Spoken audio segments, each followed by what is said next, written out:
তো এই গরমের মধ্যে সেজেগুজে রেডি হয়ে বাসে উঠেও পড়েছি। আর যেই দিকে বসে আছি জানলার ধারে আমার ছেলেটা বসে আছে, তার পাশে আমি। আর এত রোদ আসছে মুখের মধ্যে কি বলবো, আর প্রচণ্ড গরম। এই গরমের মধ্যেই বসে আছি, দিয়ে যাচ্ছি আমার দিদির বাড়ি। এই মাত্র এসে পৌঁছলাম আমার দিদির বাড়ি। ভোগের এখন আয়োজন চলছে, সকালে নামলো এখন, আর এই মাত্র এসে পৌঁছলাম। সঙ্গে আরেকজন নাড়ু গোপাল আমার মোবাইল নিয়ে ফেলছে।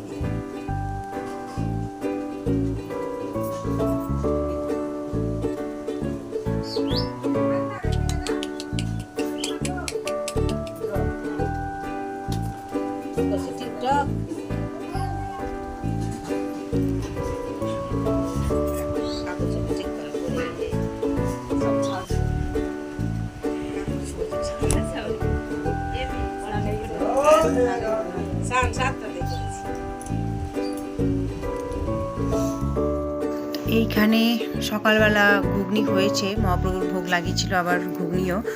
তো সব বৈষ্ণবেরাই রান্না করবে, আর এদিকে আমরাও রান্নার জন্য কাটাকুটি করছি। তো এদিকে আমার বর আবার সজনা ডাঁটা ছিলতে বসেছে। তো আমরা সবাই মিলে হাতে হাত লাগাচ্ছি। তো মহাপ্রভুর জন্য 7 রকমের ভাজা হবে, কচু শাক হবে, মোচার ঘন্ট হবে, পনিরের তরকারি হবে, একটা মিশানো সবজি হবে, শুক্তো হবে, ডাল হবে। তো এই সব রান্না হবে। তো আমরা সবাই মিলে এখানে কাটাকুটি করতে বসেছি। আর এদিকে বৈষ্ণব মা রান্না শুরু করবে আর কি। তো আমার বর এদিকে সাদা ধুতি পরে আছে। পুরুষদের নাকি সাদা ধুতি না পরলে কোনো জিনিসে হাত লাগাতে পাবে না, তাই সাদা ধুতি পরিয়েছি। পরতে চাইছিল না যদিও, তো জোর করেই পরালাম। তো এইদিকে আমাদের সব ঠাকুরের ভোগের জন্য জোগাড় চলছে, আর তার মাঝে আমি একটু ভিডিও করে নিচ্ছি। তো এই যে সব জিনিসগুলো দেখতে অপূর্ব একটা ভীষণ সুন্দর লাগছে। তো এই যে আবার আমাদের কিছু কিছু কাটাকুটি হয়েছে, আর এইদিকে রান্নার আয়োজন শুরু করে দিয়েছে। তো একদিকে ভাত বসেছে, আর এইদিকে ভাত বসেছে, আর ওইদিকে মহাপ্রভু ভোগের জন্য রান্না টানা চলছে। তো অনেকক্ষণ রান্না করার পরে এই যে মহাপ্রভু ভোগ নিবেদনের জন্য 7টা সরাতে 7 রকমের ভাজা, ভাত, ডাল, তারপরে হচ্ছে কচু শাক, মোচার ঘন্ট, শুক্তো, লুচি, পায়েস, মিষ্টি, এগুলো সব সাজানো হচ্ছে। আর এইদিকে ওই যে ওইখানে মহাপ্রভু ঠাকুরকে সাজানো হয়েছে, এখানে ভোগগুলো এনে এনে রাখা হবে। তো বেশ সুন্দর একটা দৃশ্য। এই দৃশ্য পরপর 3বারই হলো, দেখতে খুব ভালো লাগে। আজ আমার দিদি নেই, ভীষণই মনে পড়ছে আমার দিদির কথা। পরপর আমার দিদি 2বার করেছে, আর এইবার 3বার হলো। আজ আমার দিদি নেই, তো খুবই মন খারাপ করছে, ভীষণই মন খারাপ করছে। আজ আমার দিদি থাকলে সে কতটা আনন্দ করত। এর আগেও তো করেছিল, নিজের হাতে সব এনার্জি নিয়েই করেছিল। তো ভীষণই মনে পড়ছে। তো যাই হোক, এদিকে মহাপ্রভু ভোগ সাজানো চলছে, প্রায় সাজানো কমপ্লিট হলো। এরপর সব একে একে মহাপ্রভুর সামনে এই ভোগগুলো নিয়ে যাবে। তো এই যে নিয়ে যাওয়া শুরু হয়ে গেছে। এটা একটা ভাগ্যের বিষয়, যে দেখতে পাওয়াটাও একটা ভাগ্য লাগে সত্যি। তো আমরা দেখছি, বেশ ভালো লাগছে। তো আমার দিদির 2 মেয়েই নিয়ে যাচ্ছে ভোগগুলো ঠাকুরের সামনে, একে একে সব রাখবে সাজিয়ে। তো নিয়ে যাচ্ছে সরাগুলো ঠাকুরের সামনে রাখছে।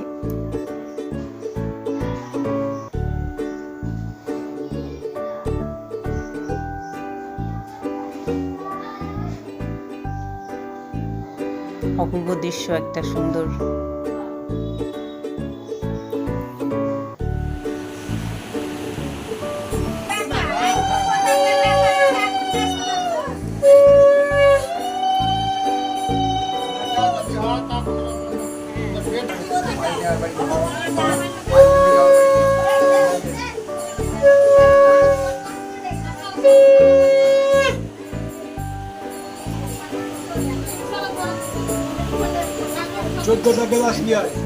তো মহাপ্রভুর জন্য এই যে পরপর 7টা যে সরা বা ঠাকুরের ভোগ সাজানো হয়েছিল, সেটা ঠাকুরের সামনে রাখা হলো।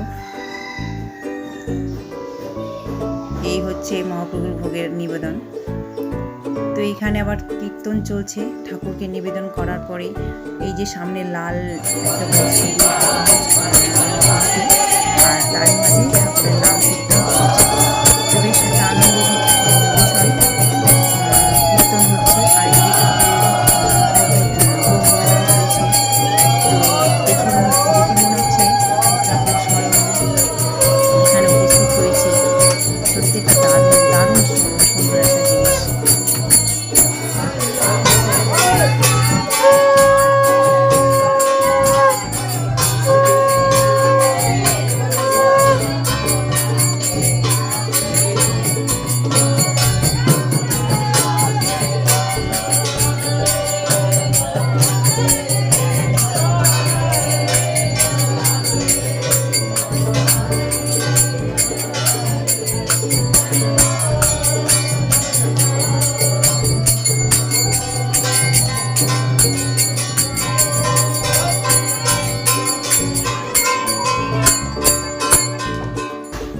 তো মহাপ্রভুর ভোগ পরপর এই যে 3 বার হলো। তো কিছুক্ষণ আগে তো বললামই আমি, আমার দিদি 2টো করে গেছে আর শেষটুকু করে যেতে পারলো না। এটাও একটা বোধহয় ভাগ্যের, ঠাকুরের বোধহয় এটাই ইচ্ছে ছিল। তো আমার দিদির ভাগ্যে শেষটুকু লগলো না, আমার জামাইবু করলো। তো বাড়ি আজকে সারাদিনই আমার দিদির কথা মনে পড়েছে যে তারই বাড়ি, তারই ঠাকুরের ভোগ আর সেই নেই। খুব ভীষণই মন খারাপ করছিল আমার, কিন্তু কাউকে তো বলাও যাবে না, বুঝতে দেওয়াও যাবে না।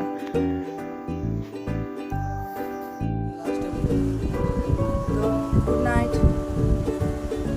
তো ভোগের তো সমস্ত কিছু সারা সরঞ্জাম হলো, তখন কীর্তন হলো আর ভোগ নিবেদনও চলছিল। মহাপ্রভু ভোগ 7টা ধরে সাজানো হয়েছিল, নিয়ে গিয়েছিল। তারপরে কীর্তন হলো, মহাপ্রভুকে ভোগটা নিবেদন করার পরে যতক্ষণ নিবেদন চলছিল ততক্ষণ ধরেই কীর্তন হচ্ছিল। তো তারপরে তো মহাপ্রভুর প্রসাদ দেওয়া হলো, ভোগ নিবেদন মানুষকে ভোগ দেওয়া হলো, সবাই খাওয়া দাওয়া করলো।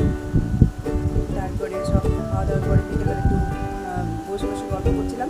আর একটু রাত হলো, দিনের অনেকগুলো সবজি, 7 রকমের ভাজা, ডাল, টক, পায়েস সব কিছু ছিল।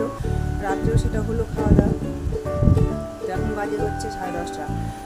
তো এই যে আমরা এখন সবাই ঘুমাবো, তার আগে একটু আবার কালকে সব যে যার বাড়ি চলে যাবে। তো ওই জন্য একটু গল্প সল্প হচ্ছে। কতক্ষণ হবে তা জানি না, গল্প 12টাও হতে পারে, 1টাও হতে পারে, বা সারা রাত বসে গল্পও হতে পারে। এই যে সবাইকে একসঙ্গে পাওয়া গেছে, আর তো পাওয়া যাবে না, সবাই তো যার বাড়ি চলে যাবে। আর কবে বা কতদিন পরে আবার সবাই একসাথে হবো তা ঠিক নেই, তাই এখন সবাই বসে গল্প করছে। তো এই মুহূর্তে গল্পের মাঝে উঠে আমি আপনাদের কাছে এই যে শেষটুকু করতে এসেছি। তো আপনাদের সবাইকে গুড নাইট। তো আপনারা ভালো থাকবেন, সুস্থ থাকবেন। আর এই ব্লগটা কেমন লাগলে একটু কমেন্ট করে জানাবেন, আর ভালো লাগলে একটা লাইক কমেন্ট করে জানাবেন, আর প্লিজ একটু সাবস্ক্রাইব করে দেবেন, আর পারলে একটু শেয়ারও করবেন। আজকের মতো টাটা, নমস্কার।